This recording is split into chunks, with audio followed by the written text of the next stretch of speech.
ਸਤਿ ਸ਼੍ਰੀ ਅਕਾਲ ਦੋਸਤੋ, YouTube ਦੇ ਚੈਨਲ ਸੈਣੀ ਕੈਫੇ ਵਰਡ ਵਿੱਚ ਤੁਹਾਡਾ ਸਵਾਗਤ ਹੈ।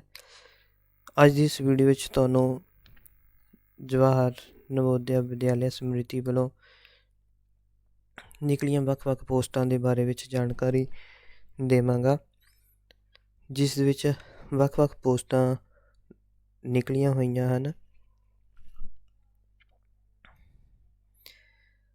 ਇਸ ਤੋਂ ਸਭ ਤੋਂ ਪਹਿਲਾਂ ਗੱਲ ਕਰਦੇ ਹਾਂ ਅਸਿਸਟੈਂਟ ਕਮਿਸ਼ਨਰ ਦੀਆਂ ਪੋਸਟਾਂ ਨੇ ਅਤੇ ਫੀਮੇਲ ਸਟਾਫ ਨਰਸ ਦੀਆਂ ਪੋਸਟਾਂ ਨੇ, ਕੰਪਿਊਟਰ ਓਪਰੇਟਰ ਦੀਆਂ ਪੋਸਟਾਂ ਨੇ, ਇਲੈਕਟ੍ਰੀਸ਼ੀਅਨ ਕਮ ਪਲੰਬਰ ਦੀਆਂ ਪੋਸਟਾਂ ਨੇ, ਲੈਬ ਅਟੈਂਡੈਂਟ ਨੇ, ਮੈਸ ਹੈਲਪਰ, ਮਲਟੀਟਾਸਕਿੰਗ ਦੀਆਂ ਕਾਫੀ ਪੋਸਟਾਂ ਹਨ। ਇਸ ਦੇ ਬਾਰੇ ਵਿੱਚ ਤੁਹਾਡੇ ਨਾਲ ਗੱਲ ਕਰ ਰਹੇ ਹਾਂ ਅੱਜ, ਜਿਸ ਵਿੱਚ ਸਭ ਤੋਂ ਪਹਿਲਾਂ ਅਸੀਂ ਗੱਲ ਕਰਦੇ ਹਾਂ ਅਸਿਸਟੈਂਟ ਕਮਿਸ਼ਨਰ ਦੀਆਂ ਟੋਟਲ 5 ਪੋਸਟਾਂ ਨੇ, ਅਤੇ ਸੈਕਿੰਡ ਨੰਬਰ ਗੱਲ ਕਰਦੇ ਹਾਂ ਅਸਿਸਟੈਂਟ ਕਮਿਸ਼ਨਰ ਗਰੁੱਪ ਏ ਦੀਆਂ ਟੋਟਲ 2 ਪੋਸਟਾਂ ਨੇ।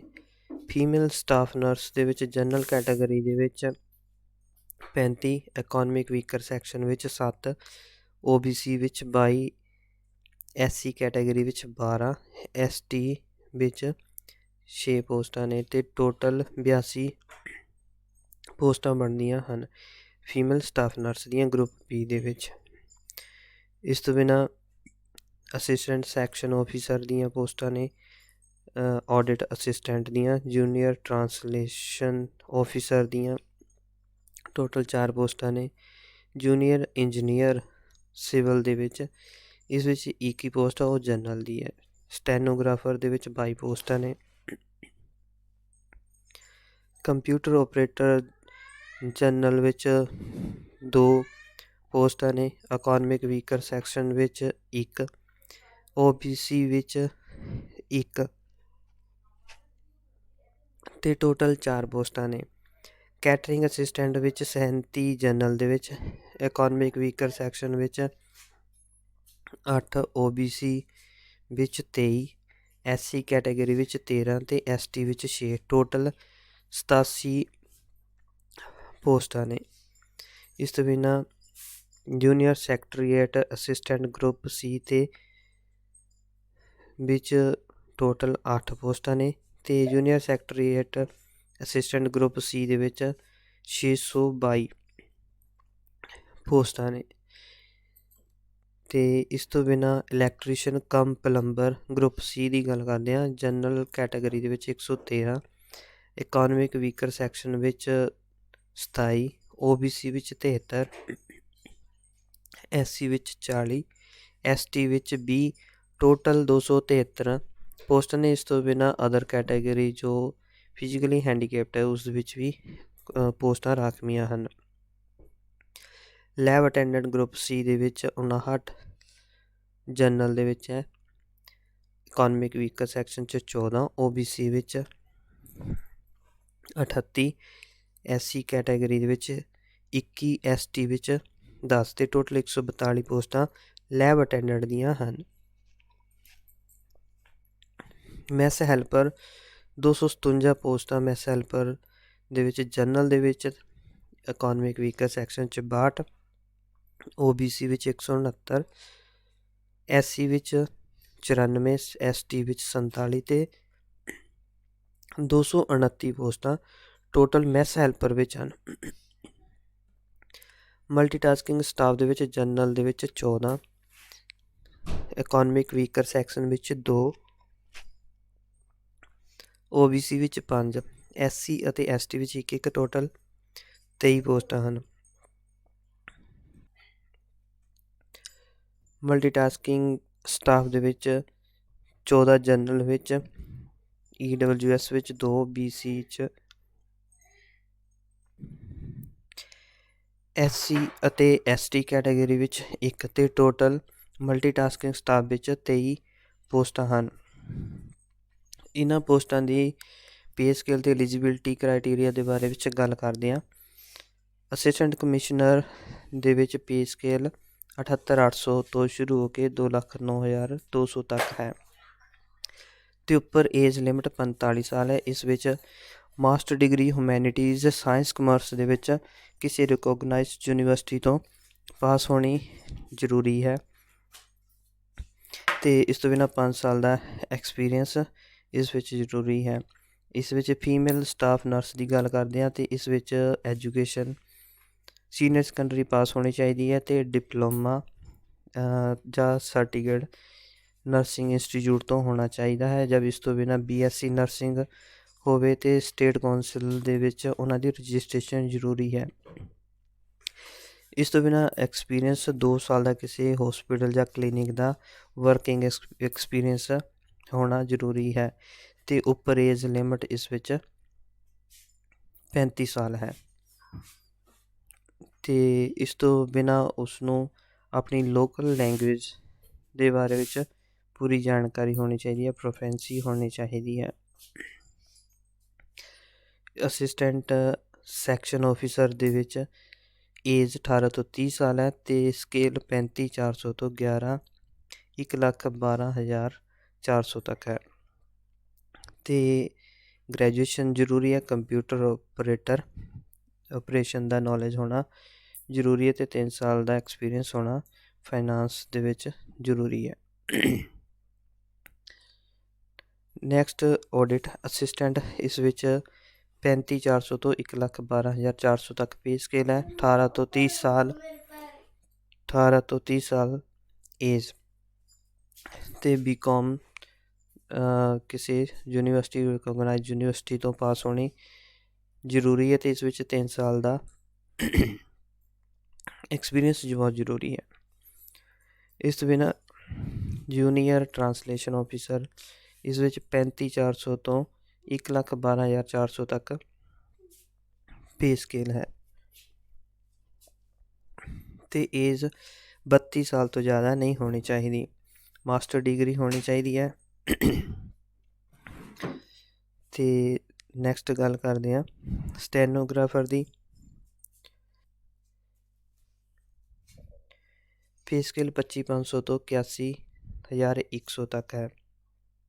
ਐਜੂਕੇਸ਼ਨ ਸੀਨੀਅਰ ਸੈਕੰਡਰੀ ਜ਼ਰੂਰੀ ਹੈ ਅਤੇ 80 ਵਰਡ ਪਰ ਮਿੰਟ ਦੇ ਹੋਣੇ ਚਾਹੀਦੇ ਹਨ। ਟਾਈਪਿੰਗ 40 ਵਰਡ ਪਰ ਮਿੰਟ ਦੀ ਹੋਣੀ ਚਾਹੀਦੀ ਹੈ। ਕੰਪਿਊਟਰ ਆਪਰੇਟਰ ਵਿੱਚ ਏਜ ਲਿਮਟ 18 ਤੋਂ 30 ਸਾਲ ਹੈ ਅਤੇ ਕੰਪਿਊਟਰ ਦੀ ਡਿਗਰੀ ਹੋਣੀ ਜ਼ਰੂਰੀ ਹੈ। ਵਰਡ MS ਵਰਡ ਅਤੇ ਐਕਸਲ ਵਿੱਚ 1 ਸਾਲ ਦਾ ਡਿਪਲੋਮਾ ਹੋਣਾ ਜ਼ਰੂਰੀ ਹੈ।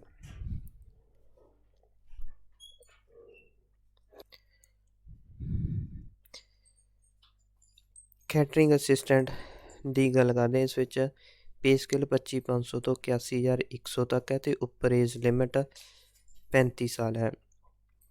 ਐਸੈਂਸ਼ੀਅਲ ਐਜੂਕੇਸ਼ਨ 10ਵੀਂ ਪਾਸ ਹੋਣੀ ਚਾਹੀਦੀ ਹੈ ਅਤੇ ਕੈਟਰਿੰਗ ਦਾ ਡਿਪਲੋਮਾ ਹੋਣਾ ਜ਼ਰੂਰੀ ਹੈ। ਜਾਂ ਇਸ ਤੋਂ ਬਿਨਾਂ ਹੋਟਲ ਮੈਨੇਜਮੈਂਟ ਵਿੱਚ ਸਬਜੈਕਟ ਤੁਹਾਡੇ ਕੋਲ ਹੋਣੇ ਚਾਹੀਦੇ ਹਨ, ਜਾਂ ਕੈਟਰਿੰਗ ਦੇ ਵਿੱਚ ਵੋਕੇਸ਼ਨਲ ਸਬਜੈਕਟ ਹੈ ਜੋ ਕੈਟਰਿੰਗ ਦਾ ਉਹ ਹੋਵੇ ਅਤੇ ਘੱਟੋ ਘੱਟ 1 ਸਾਲ ਦਾ ਐਕਸਪੀਰੀਅੰਸ ਹੋਵੇ। ਅਤੇ ਨੈਕਸਟ ਗੱਲ ਕਰਦੇ ਜੂਨੀਅਰ ਸੈਕਟਰੀਏਟ ਅਸਿਸਟੈਂਟ ਦੀ। ਇਸ ਵਿੱਚ ਪੇ ਸਕੇਲ 19,900 ਤੋਂ ਸ਼ੁਰੂ ਹੋ ਜਾਂਦਾ ਅਤੇ ਏਜ 18 ਤੋਂ 27 ਸਾਲ ਦੇ ਬਿਟਵੀਨ ਹੋਣੀ ਚਾਹੀਦੀ ਹੈ। ਨੈਕਸਟ ਗੱਲ ਕਰਦੇ ਹਾਂ ਇਲੈਕਟ੍ਰੀਸ਼ੀਅਨ ਕਮ ਪਲੰਬਰ ਦੀ। ਇਸ ਵਿੱਚ ਪੇ ਸਕੇਲ 19,900 ਤੋਂ 63,200 ਤੱਕ ਹੈ ਅਤੇ ਏਜ ਲਿਮਟ 18 ਤੋਂ 40 ਦੇ ਬਿਟਵੀਨ ਹੋਣੀ ਚਾਹੀਦੀ ਹੈ।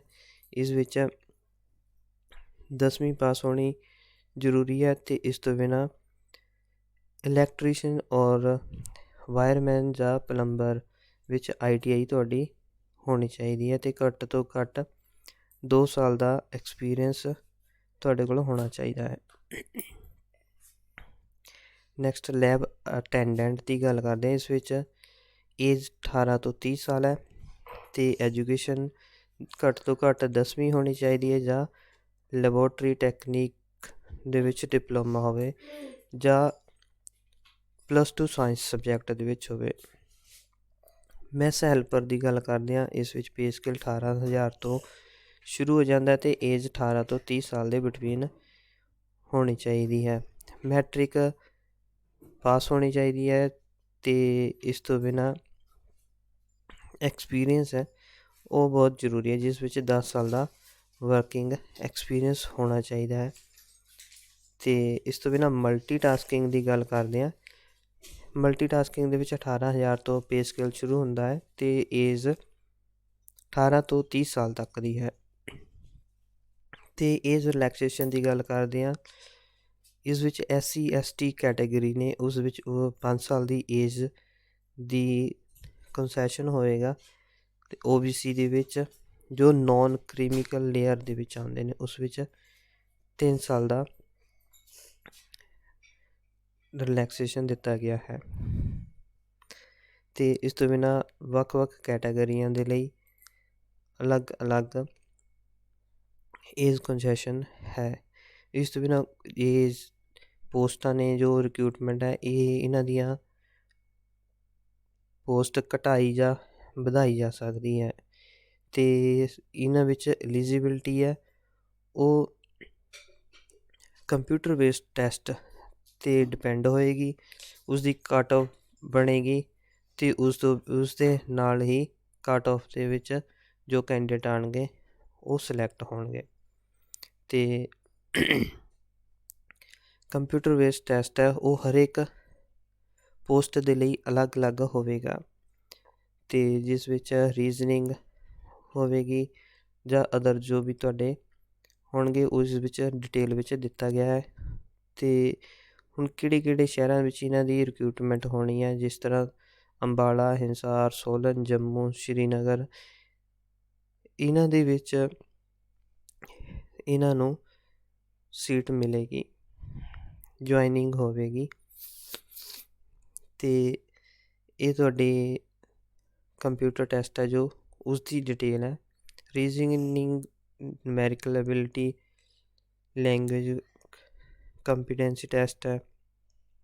ਇਹ ਇਸ ਤਰ੍ਹਾਂ ਦਾ ਹਰੇਕ ਪੋਸਟ ਦੇ ਅਕੋਰਡਿੰਗ ਉਹਨਾਂ ਦੀ ਟੈਸਟ ਦੀ ਡਿਸਕ੍ਰਿਪਸ਼ਨ ਦਿੱਤੀ ਹੋਈ ਹੈ, ਅਤੇ ਇਹਨਾਂ ਨੂੰ ਪੜ੍ਹ ਕੇ ਚੰਗੀ ਤਰ੍ਹਾਂ ਉਹਨਾਂ ਦੀ ਤਿਆਰੀ ਕਰਕੇ ਟੈਸਟ ਦੇ ਸਕਦੇ ਹੋ, ਕਿਉਂਕਿ ਇਸ ਦੀ ਜੋ ਮੈਰਿਟ ਹੈ ਉਹ ਸਿਰਫ ਕੰਪਿਊਟਰ ਬੇਸਡ ਟੈਸਟ 'ਤੇ ਹੀ ਡਿਪੈਂਡ ਹੋਵੇਗੀ। ਅਤੇ ਇਹ ਬਹੁਤ ਜ਼ਰੂਰੀ ਹੈ, ਇਸ ਲਈ ਆਪਣੀ ਤਿਆਰੀ ਹੈ ਉਸ ਦੇ ਅਕੋਰਡਿੰਗ ਸ਼ੁਰੂ ਕਰ ਦਿਓ। ਅਤੇ ਅੱਜ ਦੀ ਇਸ ਵੀਡੀਓ ਵਿੱਚ ਇੰਨਾ ਹੀ, ਅਤੇ ਮਿਲਦੇ ਹਾਂ ਅਗਲੀ ਜੋਬ ਰਿਲੇਟਡ ਵੀਡੀਓ ਦੇ ਨਾਲ। ਸਤਿ ਸ਼੍ਰੀ ਅਕਾਲ ਦੋਸਤੋ।